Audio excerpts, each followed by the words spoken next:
So today I'm going to talk to you about facilitating scientific knowledge discovery with improved representation and generation. And this is a joint work with many of my colleagues, is Isabel, Doc, Sergi, Carl, and Dan.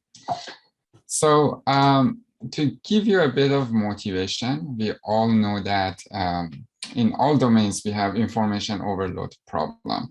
There's just too much information. And this is especially the case for scientific literature. We see exponential growth in a number of papers that are being published. Here are some numbers. For example, there are more than 3 million new papers that are published each year, and researchers read on average 22 papers per month. I don't know about you, but this is just some average number and could be different a bit for each field. But the point is, like, discovering relevant literature is becoming really more challenging, and we really need tools and technologies to be able to do this more effectively, especially now that there are more advances in NLP these days. We hope to be able to leverage some of these technologies to help us overcome this information overload problem. So today, I'm going to talk about how we can facilitate knowledge discovery using better representation methods and also using better extreme summarization or generation methods. Specifically, I'm going to focus on two of our works from last year. One of them is improved representation learning of scientific documents, which is a SPECTER. And the second one is an extreme summarization model, which we call the TLDR work. In that work, we want to generate a single sentence summary of a scientific paper. We have a lot of other projects and ongoing work in these directions. So if you have questions, please feel free to ask me. Also, if you have questions during the talk, please feel free to interrupt me and ask. I rather this to be kind of an interactive talk than just me speaking. So yeah, let's get started. About the first part, I'm going to talk about the representation learning problem.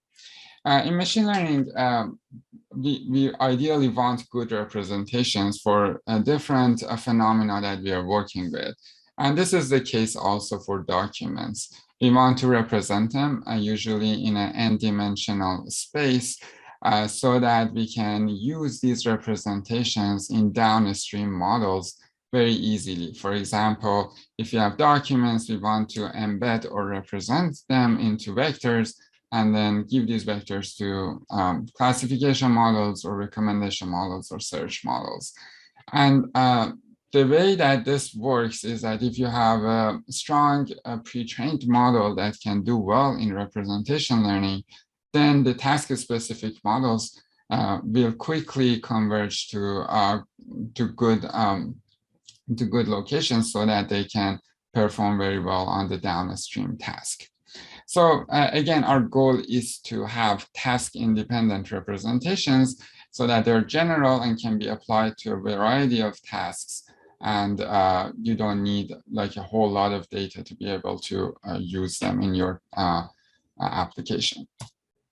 So in a SPECTER, the general idea is that we want documents that are linked together to be more similar to each other than, for example, random documents. Here is a toy example in a 2D dimensional space.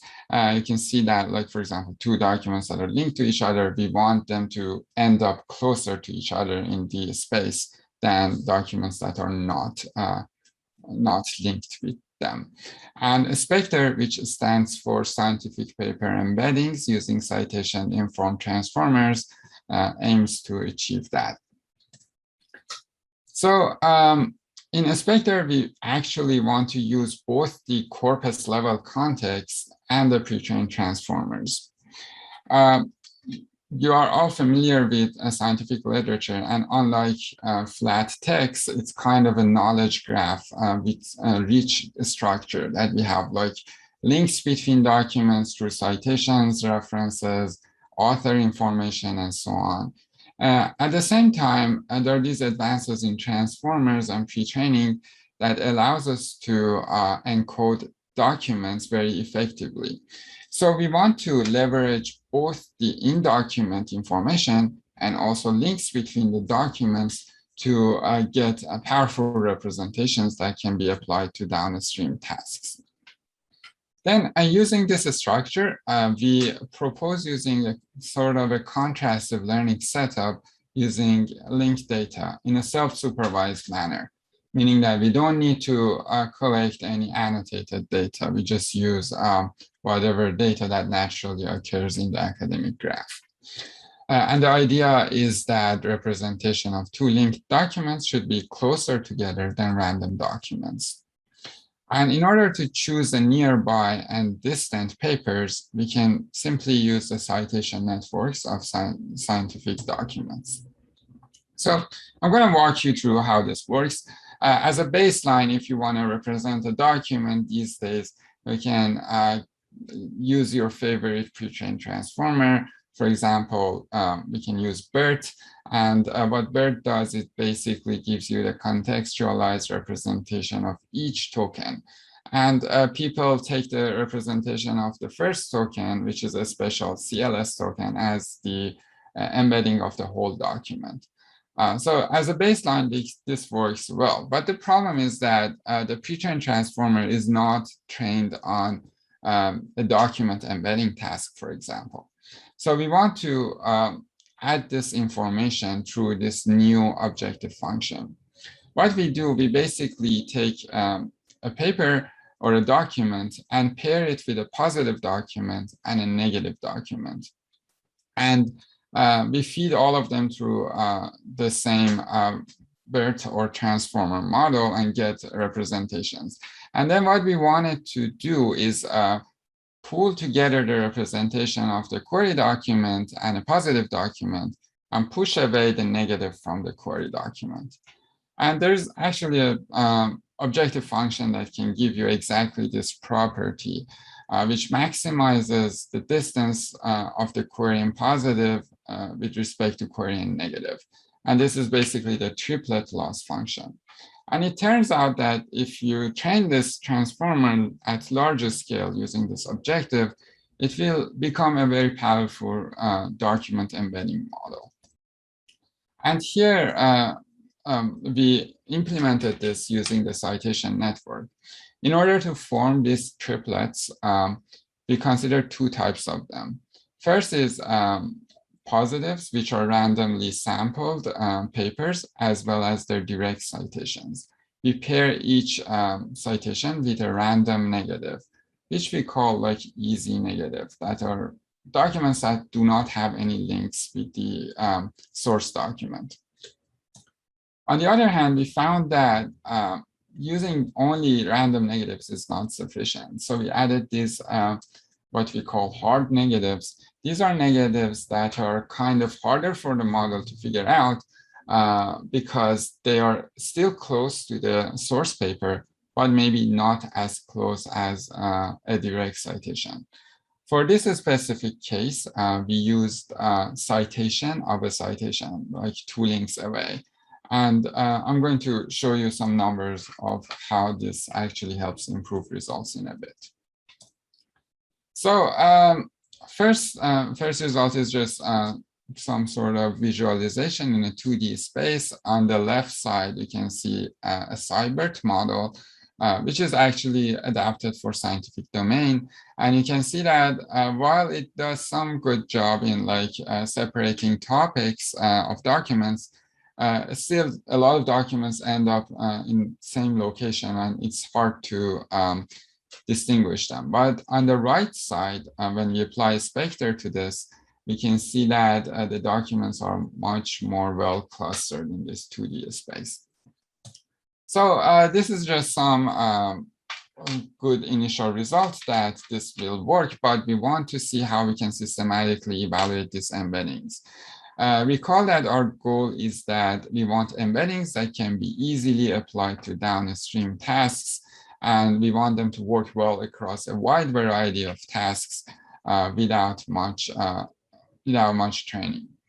So we introduced this benchmark that has a range of tasks from classification, user-based recommendation, citation prediction, and ranking feeds in scientific texts.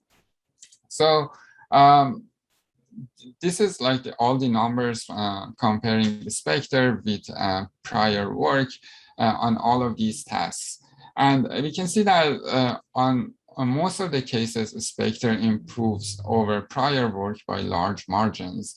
And what's important is the average performance on all of these tasks, because we want embeddings that work well across all of these tasks. And we can see that SPECTER achieves about 3 points improvement over the next baseline. So this is encouraging, showing that SPECTER actually works on a wide variety of tasks. Recall that in a SPECTER design, we used hard negatives as well. If we remove these hard negatives, we lose between 1 to 3 points between different types of tasks. So this shows that actually these hard negatives are helping the model to learn about these nuanced cases and differences that exist between papers. And what's also encouraging is that with the SPECTER, you don't need to necessarily do fine-tuning. You can apply it in zero-shot setting to your downstream task, and it still works well. So we compare it with fine-tuned models, and we can see that SPECTER performs very strongly, and actually can outperform some of these fine-tuned models. So to recap, SPECTER is a model that gives us improved document representations, and it uses citation network for training, for pre-training, and it achieves a strong zero-shot performance on a wide variety of downstream tasks. SPECTER is now used at Semantic Scholar on several locations. For example, one of them is the feeds feature. So if you haven't used Semantic Scholar, if you go to the website, there's a section that you can create feeds. You can add a few papers, and then it automatically finds other papers that are close to that. And the model that is powering that is SPECTER right now. SPECTER has other external applications. For example, we saw that SPECTER was used in conference peer review matching to make it easier for reviewers to find papers that they care about. And it performs better than models that were at the time. For example, the blue curve here shows the system that ACL was using last year, and this is comparing SPECTER with that. And this is just comparing the distance between embeddings. It doesn't have any additional models, which is kind of encouraging. And also last year, we saw that a lot of people from the community took SPECTER and applied it to search and recommendation engines like the Core19 search that was used for COVID-19 related papers.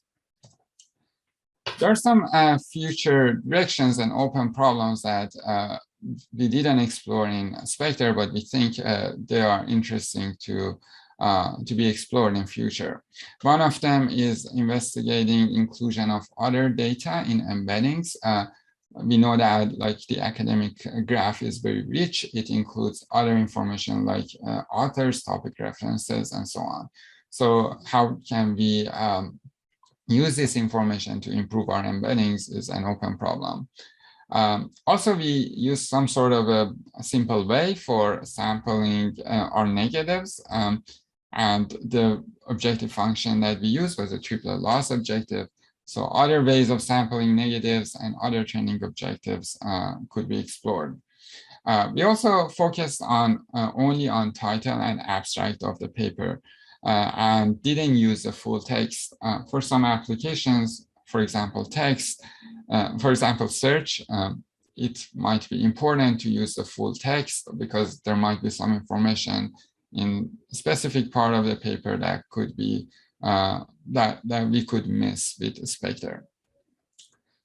There's another open problem, and that is whether a single embedding is sufficient for all the tasks, or we want a model that can generate multiple embeddings per task.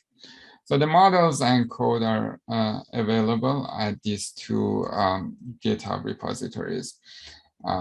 Yeah, so before I move on to the second part of the talk, are there any questions about the first part? I can't see, but you can place questions also in the chat if you like, or raise your hand.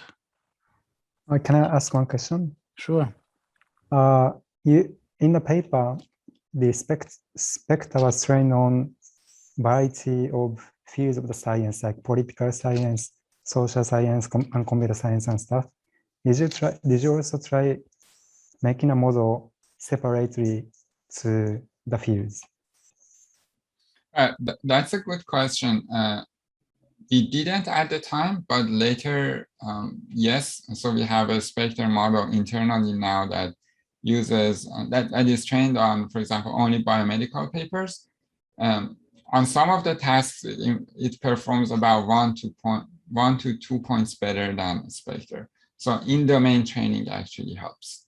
Cool, because the BUDDIES project is mostly about social science. So it'd be nice for us to have a specialized model. Thank you.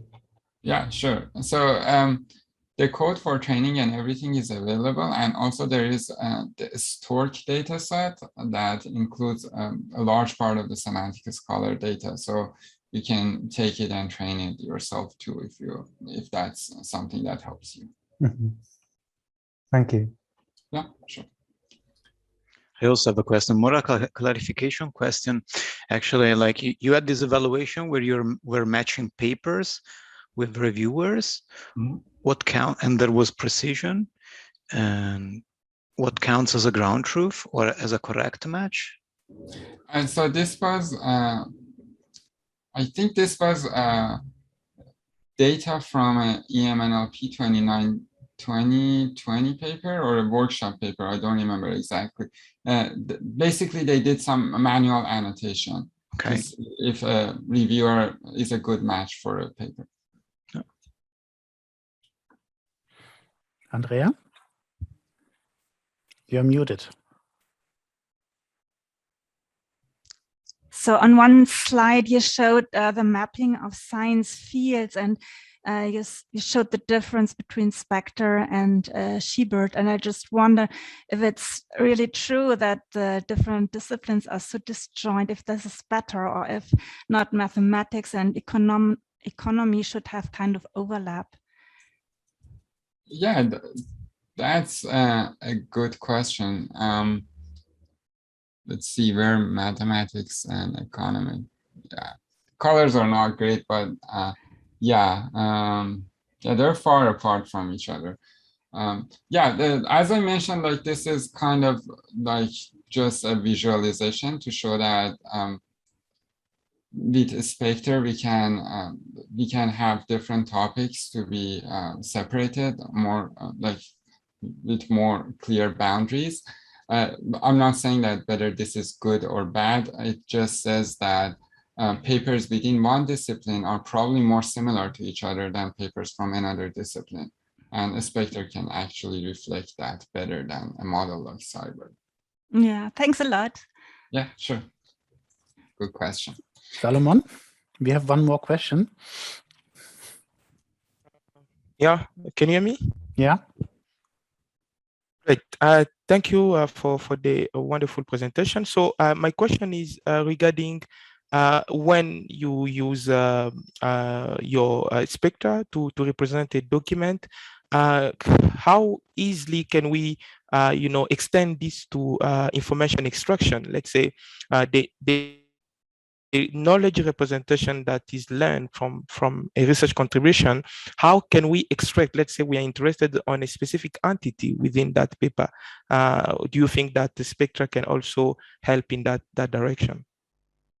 That's a great question. We didn't evaluate on token level or entity level tasks. And the main reason is that SPECTER training objective is document level. We didn't do any like sort of objective function that helps the model to do better at entities. You could, for example, add the masked language modeling objective on top of the SPECTER, and therefore you would expect it to also do better on token level tasks. But the focus of SPECTER was basically just embedding documents and for tasks that are at documents level. Yeah. Thank you. Thank One quick, very quick from Tornike. Quick question. If it's a quick one. I cannot hear you.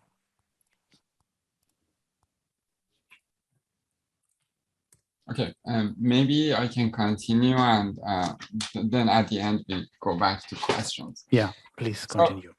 The second part of the talk is about extreme summarization. And to give you a bit of motivation, we all see these huge lists of papers, whether it is like conference lists or like archive feed or different types of places.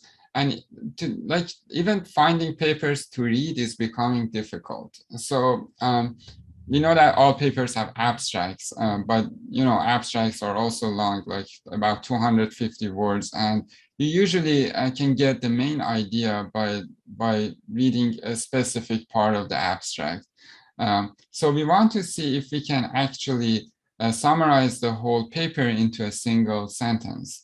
And this is specifically helpful for when we are making decisions whether we want to read the paper or not. And hopefully this helps researchers to identify the relevant information much faster.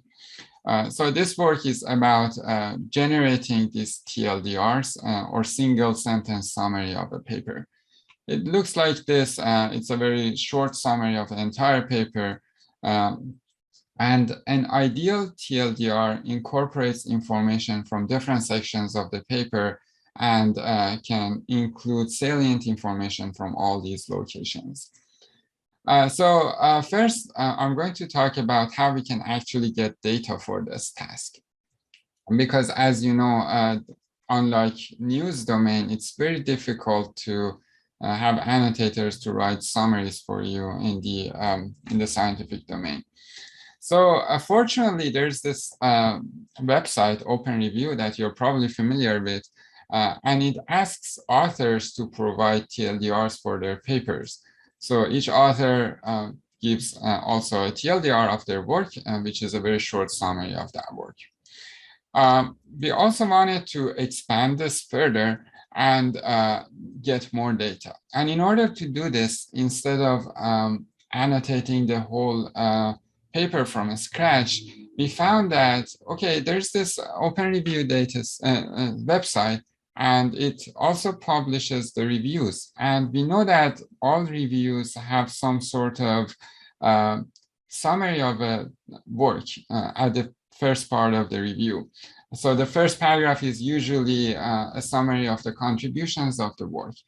And we found that if we give this review to an annotator, they can easily rephrase it and write a TLDR, a single sentence summary, which is a much easier task than just giving them the entire paper. So we have two sorts of TLDRs. One is author written TLDRs, and the second one is just annotated TLDRs derived from peer reviews. And you might ask why we want multiple TLDRs for each paper. And one reason is that when you go to high levels of summarization, there's a chance that each person that is summarizing the work will capture a different aspect of it. And we actually see that, like when we did this analysis, we saw that there are different types of information that are captured by author-written TLDRs versus peer-reviewed TLDRs. For example, here we see that the author is talking more about the details or description of the work, but the peer review one is talking more about the whole area or field of a study that this work is about. So we did some annotations on the types of information that is captured by each TLDR, and we find some interesting things. We saw that a lot of authors tend to focus on the results or the value or significance of their work. They use things like the state-of-the-art approach, novel, and so on. But the peer review ones do not care about those and do not find those very important. At the same time, the peer review ones find more details or description of the work in the TLDRs. So given this two sources of information, we put together this data set, which we call SciTLDR, and it has some interesting properties compared with existing summarization data sets, both in the general domain and scientific domain. It has much fewer data points compared with other data sets, and part of this is because it's very difficult to annotate data. And also the compression ratio is much higher. The compression ratio is the ratio of the document length compared with the summary length. And you can see that even the XSUM dataset, which is extreme summarization, is still much lower compression rate compared with SciTLDR. And the other interesting property is that it is multi-target, meaning that for each paper or document, we have multiple gold TLDRs. So let's talk about how we can actually generate TLDRs automatically. First, we consider two types of input spaces, meaning the context provided to the model when generating TLDR. First is the abstract, and the second is abstract plus intro plus conclusion sections, which we call AIC. And we only focus on these two, and we do not evaluate on full text. And this is the main reason. Here are extracted Oracle numbers in terms of Rouge. You can see that if you only consider abstract with the extractive Oracle method, you get about 47%. But moving to AIC, you get a huge jump to 52%. But from AIC to full text, you only get about 2 points improvement. But the length of the document that you have to process becomes increasingly larger. So we find this trade-off that AIC is probably a good input space because it allows us to capture important information while keeping the computation cost low. So as a baseline to generate TLDRs, we can again use a pre-trained transformer model, but in the encoder-decoder setting. And there are models like BART and T5 that are about this, this specific generation. Here we use BART. It includes multiple layers of encoders and a decoder. You can feed it the document and train it to generate the summary. It shows a strong results on general data sets like CNN Daily Mail and XSUM. But the point is that these data sets are very huge. So the open question is, how can we fine-tune it using limited amount of data? As you saw, the scale of a SciTLDR data set is much smaller than these data sets. So as baseline, what we can do, we can just do fine-tuning and see how it works, but we have limited training data. Another option is to use BART. We do intermediate fine-tuning on XSUM dataset, which is another extreme summarization dataset, and then fine-tune it on TLDRs. The problem here is that we are changing domains, and also the document properties in XSUM is a bit different than scientific papers, because most of the documents are shorter. So we propose this method, which we called CATS, stands for Controlled Abstraction for TLDRs with title scaffolding, which is actually a very simple training regimen for TLDR generation. The goal is to alleviate data scarcity issue, and it's based on two prior work. First one is the scaffolding tasks And the second one is control codes. So the idea is very simple. We have our main training data, which is document and TLDR pairs. At the same time, we know that all papers have titles, and titles also include salient information about the paper. So we could treat these as auxiliary training data. And we call it a scaffold task because it's there just to support our main task, and we don't necessarily care about that. And the good property of that is that we have a lot of training data for this that we get for free. So what we do, we add special tokens to the source, like the title and TLDR, and then shuffle the data and ask the model to generate a title if there is a title code in the source, and generate a TLDR if there's a TLDR code in the source. And using this simple strategy, we can see that we can get huge improvements over the regular BART model that is even pre-trained on XSUM. And in both cases, we are able to get improvements in both the input spaces.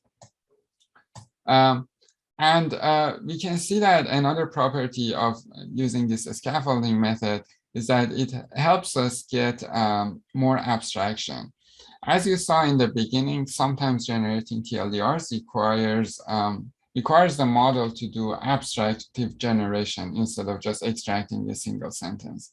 And our CATS method is actually able to improve the abstractiveness of the model as well. Okay, great. If you work in summarization, you probably don't trust Rouge scores and automatic evaluation. So we did extensive human evaluation to make sure that this model is actually working. And one analysis that we did, we call this nugget analysis. It is similar to the pyramid and evaluation method. Basically, we have different types of information. First one, for example, is a problem that we are studying, the mode of contribution, details of the method, results, and value.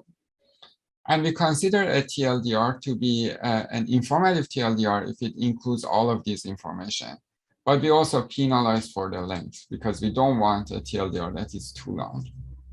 And here we can see that our model is actually able to get results that are comparable with gold author-written TLDRs and are much better than the BART generated TLDRs.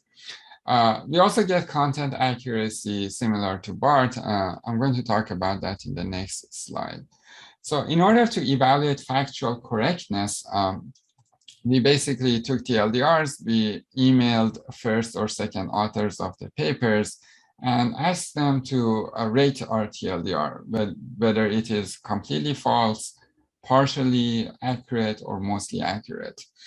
And we saw that both the BART and CATS model achieve a similar ranking, but CATS has a slight edge. On some of the cases, we saw that CATS is able to better to outperform BART in terms of factual correctness. But the caveat is that this study was a smaller scale, so larger scale studies are welcome in future. No model is perfect. We saw some failure cases. For example, some of the generated TLDRs are not informative. For example, they generate a very general statement that is not really about that paper. Sometimes the generated TLDR is very long and it defeats the purpose of the TLDR. And sometimes we see that it overlaps a lot with the title. This is not what we want because we also present the reader with the title, and we don't want this information to be overlapping. And we think that most of these issues can be addressed using more advanced decoding strategies. Another thing is that this data was on computer science domain, and we wanted to see in a follow-up work how it can be extend to other domains, for example, biomedical domain. And we only annotated about 1,000 TLDRs and then continued fine-tuning on this domain. We call this model CATS++ for biomedical domain. And we can see that in terms of informativeness and accuracy, we get huge improvements using a very small in-domain fine-tuning data. We get a bit of hit in terms of fluency, but the fluency scores are still very high, and we found that they're very readable. So this shows that the CATS method can easily transfer to other domains for which we didn't have data. The good news is that right now TLDRs are used in Semantic Scholar. If you go to a search page or like the main page about this, for example, the citations of the paper and so on, you can see the TLDRs of the work instead of the full abstract, which hopefully helps users to more quickly find information that they want. So there are some open problems with TLDR. We didn't focus on reducing redundancy with title. This could be baked into the model training, or like ensuring coverage of salient information. How can we actually incorporate this type of inductive bias into model training is an open problem. And addressing non-informative TLDRs is another issue that is open. And as always with summarization, personalized TLDRs are important. For example, if you're presenting a person who is not from that domain, the generated TLDR should ideally be different than an expert who is working on that domain. And you can see the code and models on GitHub, and also a demo is available here. But also you can go to Semantic Scholar website and just check out the TLDRs for your papers. And please let me know if they are bad or drastically wrong. So the takeaways from this talk is that corpus level context and interdocument relationships are helpful for learning improved document representations. Mostly people have in the past focused on only single document encoding, and they ignored the links between documents. So in the SPECTER, we showed that using these links, we can actually get good improvements in document embeddings. And using information that we get from the literature graph is actually very important. We can self-supervise a model using citation network, and it works well. In TLDR, we showed this new task that you can do extreme summarization from an entire paper to a TLDR, and then it has interesting research questions and also clear downstream applications. And another point was that you can, when you don't have enough data, maybe you can use auxiliary data that happens for free. For example, we used the titles for this task, and it helped us in text generation. So maybe other scaffolding data can be helpful for other tasks as well. And I want to thank again my collaborators, and thank you for your time and for listening to the talk. If you have questions, I would be happy to answer them.